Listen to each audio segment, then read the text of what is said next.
내가 좋아하는 일과 꼭 해야 되는 일이 있잖아요. 이 중에 어떤 걸 선택을 해야 돼요? 내가 정말 좋아하는 일을 하면서 살고 싶다. 이렇게 많은 사람들이 말을 합니다.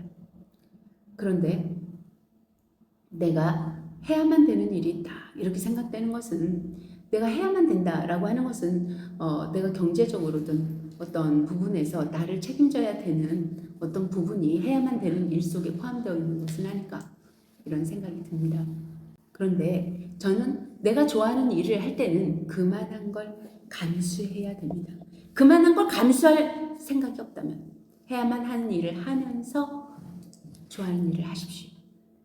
그런데 자, 내가 좋아하는 일을 하기 위해서는 어느 정도를 감수해야 되냐면 이 정도의 각오를 하고 좋아하는 일에 완전 매진하시라.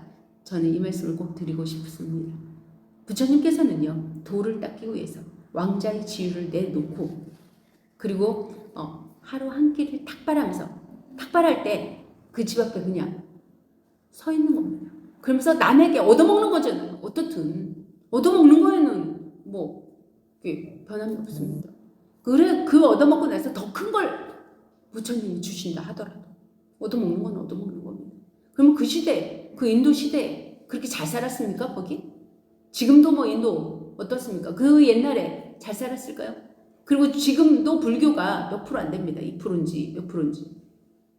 그런 인도에서 자기의 삶을 이렇게 그 시체 덮은 천인 그 누적대기를 하나 걸치고 이렇게 대문 앞에 서 있어요. 우리가 보기에는 그지 아닙니까? 그렇게 서 있는데 가진 말을 얼마나만큼 들으셨을까요? 우리가 얼마만큼 부처님께서 그 인욕을 하셨을까 생각 안 드십니까? 그리고 나서 돌을 계속 닦아보셨습니다. 그래서 인도나 어떤 곳에는 부처님이 불상이 엄청 빼빼 마른 뼈만 있는 그런 불상이 있습니다. 그렇게 안 드시고 수행을 계속 하셨던 거죠. 자, 여러분은 그럴 정도의 부처님은 돌을 닦기 위해서 스스로 하고자 하는 것을 하고 싶은 것을 하기 위해서 그 정도의 인욕은 참아내고 견뎌내신 겁니다. 그런데 지금 우리는 자기가 하고 싶은 것은 편하게 하고자 하는 거 아닙니까? 무엇을 그렇게 얼마나 인욕하고 견뎌낼 수 있습니까? 하고자 하는 것을 하기 위해서 우리는 얼만큼을 감내하고 있습니까? 그 감내를 할 만큼 여러분은 하고 싶은 겁니까? 그걸 하고 싶은 척도를 다시 한번 돌아보십시오. 하고 싶다. 그리고 해야만 한다. 그러면 그게 싫다면 내가 해야만 하는 일을 하면서 하고 싶은 일을 틈틈이 하십시오. 그게 싫다면 그 틈틈이도 안 한다면 그건 하고 싶은 게 아닙니다. 그 정도 그냥 마음이 동했다. 우리 마음이란 녀석은요. 원래 이랬다 저랬다. 지금은 이게 하고 싶었다. 우리 그렇지 않았습니까? 우리 유치원 때는 뭘 갖고 싶었나요? 그럼 초등학교 때는 어떤가요? 현실적으로 지금은 무엇을 얼만큼 내가 정말 하고 싶은 겁니까? 그 하고 싶은 것이 부처님처럼 모든 걸 인욕할 만큼 감내할 만큼 정말 그렇게 하고 싶은 겁니까? 그렇다면 하십시오.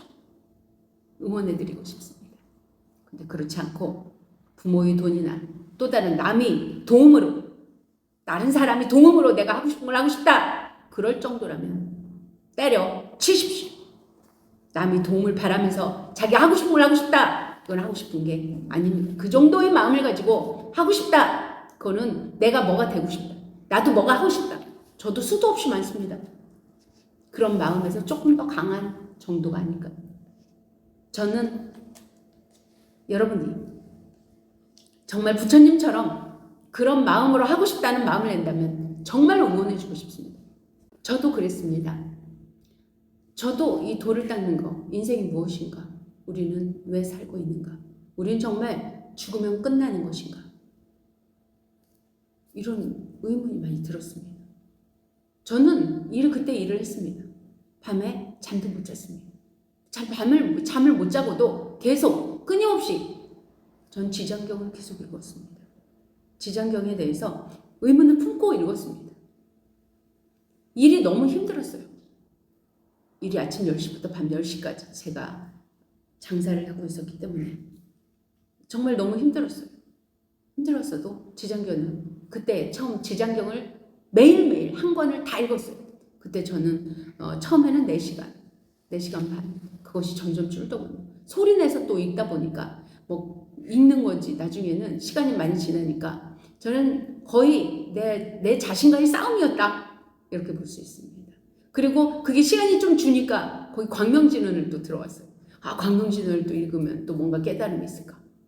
그래서 오만문과 바이루차나 마무드를 많이 받아봤지만 프라바르타야 이렇게 외웠습니다. 이거를 하루에 108번을 읽었고 외웠고 또 뭔가를 그런데 이럴 때 저 자신에게요 계속 의문이 들었어요.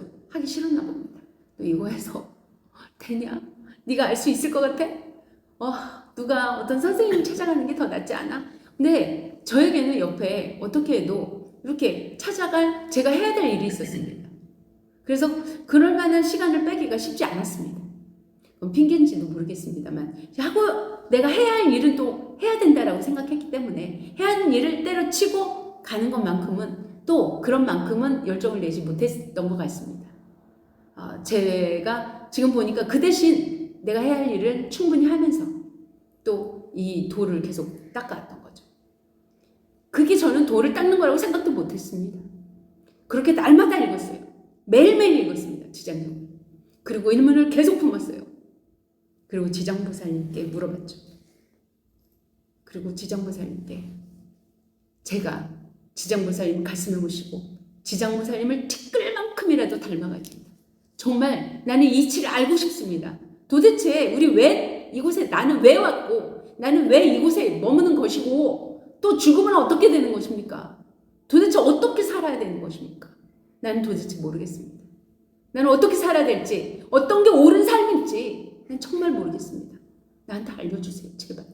이런 마음으로 그래서 지장보살님 티끌만큼이라도 지장보살님 지혜가 내 안에 들어오기를 바라는 마음으로 그렇게 저는 하루에 4시간 막 4시간 반 막 이 정도를 했던 것 같습니다. 그렇게 1년이 지나고 2년이 지나고 지금 18년째 들어가고 있습니다. 그렇게 시간이 지나다가 갑자기 한자 와 닦을 수 막 이런 게 보여지기 시작했습니다. 그렇게 닦을 수 요기날 요 그리고 3번째 본 글자가 한자로 2가지 의미가 있더라고요. 이을승 구원할 증. 이때부터 저에게 특별한 능력이 생기기 시작했습니다. 저는 특별한 능력이 부처님, 지장보살님께서 주신 게 아니라는 사실을 압니다.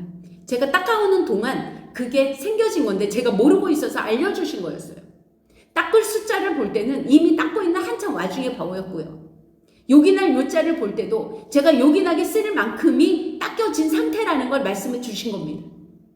그리고 이을승 구원할 증자가 보이기 전부터 저는 이미 이렇게 설법을 하고 있었고 그래서 네가 이러고 있다라는 걸 보여주신 말씀이죠. 그리고 부처님을 직접 제 눈으로 여러 차례 뵙기도 했고요. 자, 이것이 저는 제가 해야 되는 일 중에 해야 되는 일을 놓지 않고 제가 좋아하는 일을 했던 결과입니다. 좋아하는 일을 좀 버겁고 힘들고 때려치고 싶고 안 하고 싶기도 하고 좀 언제까지 해야 되나 이런 생각도 많이 들었던 것 같습니다. 하지만 알게 됐습니다. 끊임없이 해야 된다는 사실이에요. 저는 죽을 때까지 할 거고 죽어서도 할 거고 세세생생 이것을 할 생각입니다. 돌을 닦을 생각입니다. 여러분도 해야 할 일과 내가 하고 싶은 일을 함께 병행해서 최선을 다해 살아가 보시면 어떻습니까?